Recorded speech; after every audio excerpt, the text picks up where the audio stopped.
അതേസമയം ഈ പശ്ചാത്തലത്തിൽ നമുക്ക് ഏറെ ടെൻഷൻ ഉണ്ടാക്കിയ കാര്യം ഈ ഇറാൻ ഇസ്രായേൽ സംഘർഷത്തിൽ താറുമാറായി പോയ വ്യോമഗതാഗതം സംബന്ധിച്ചാണ്. തിരുവനന്തപുരം വിമാനത്താവളത്തിൽ നിന്ന് പുറപ്പെടേണ്ട 8 വിമാന സർവീസുകൾ റദ്ദാക്കിയവയിൽപ്പെടുന്നു.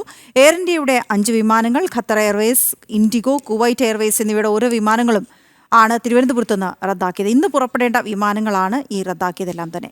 സാഹചര്യം കൈകാര്യം ചെയ്യാൻ വിമാനത്താവളത്തിൽ പ്രത്യേക സംവിധാനം ഏർപ്പെടുത്തിയിട്ടുണ്ട് എന്ന് അറിയുന്നു. ശ്രീനന്ദ ചേരുന്നുണ്ട് വിവരങ്ങളുമായി. ശ്രീനന്ദ, ഈ പ്രശ്നങ്ങൾ, ഈ താറുമാറായി പോയ വ്യോമഗതാഗതം സംബന്ധിച്ച് പകരം സംവിധാനങ്ങൾ പലതും ഏർപ്പെടുത്തിയതായി, പ്രത്യേക സംവിധാനങ്ങൾ ഏർപ്പെടുത്തിയതായൊക്കെ വിവരങ്ങളുണ്ട്. അത് എങ്ങനെ കാര്യക്ഷമമായി പ്രവർത്തിക്കുന്നുണ്ടോ? വിവരങ്ങൾ എന്താണ്?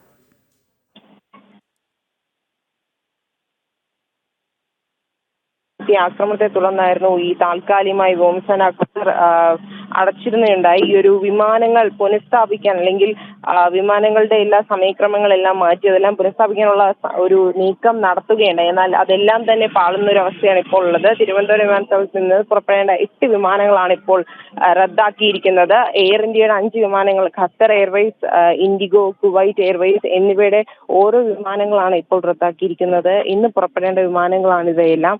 എന്തായാലും സാഹചര്യം കൈകാര്യം ചെയ്യാനുള്ള മറ്റു നടപടികളെല്ലാം തന്നെ വിമാനത്താവളത്തിൽ ഉദ്യോഗസ്ഥരും എടുക്കുന്നുണ്ട്. ഇപ്പോൾ ലഭ്യമാകുന്ന വിവരം എന്തായാലും ഉടൻ തന്നെ ഇത് പുനർക്രമീകരിക്കാനുള്ള നടപടികളെല്ലാം തന്നെ സ്വീകരിക്കുമെന്നാണ് നമുക്ക് ഇപ്പോൾ മനസ്സിലാക്കാൻ സാധിക്കുന്നത്. ഇവിടെ ആളുകളെല്ലാം തന്നെ ഈ ഒരു വിമാനം എന്താകും അടുത്ത ഒരു അവസ്ഥ, അല്ലെങ്കിൽ എങ്ങനെ പോകും തിരിച്ച് എന്നൊരു രീതിയിലാണ് ഇപ്പോൾ നിൽക്കുന്നത്. എന്തായാലും ഇപ്പോൾ നമ്മൾ ശ്രീനന്ദ വിവരങ്ങൾ നൽകുകയായിരുന്നു. ഏതായാലും പകരം സംവിധാനം, പ്രത്യേകമായി സംവിധാനങ്ങൾ ഏർപ്പെടുത്തിയിട്ടുണ്ട് വിമാനത്താവളത്തിൽ എന്നുള്ളതുകൊണ്ട് യാത്രക്കാരുടെ പ്രശ്നങ്ങൾ പരിഹരിക്കപ്പെടുമോ എന്ന് വ്യക്തതയില്ല. പക്ഷേ എങ്കിൽ പോലും അതിനുള്ള ശ്രമങ്ങൾ നടക്കുന്നുണ്ട് എന്ന് അറിയുന്നത് തന്നെ ഈ വിഷയത്തിൽ വലിയ ആശ്വാസകരമായ വാർത്തയാണ്.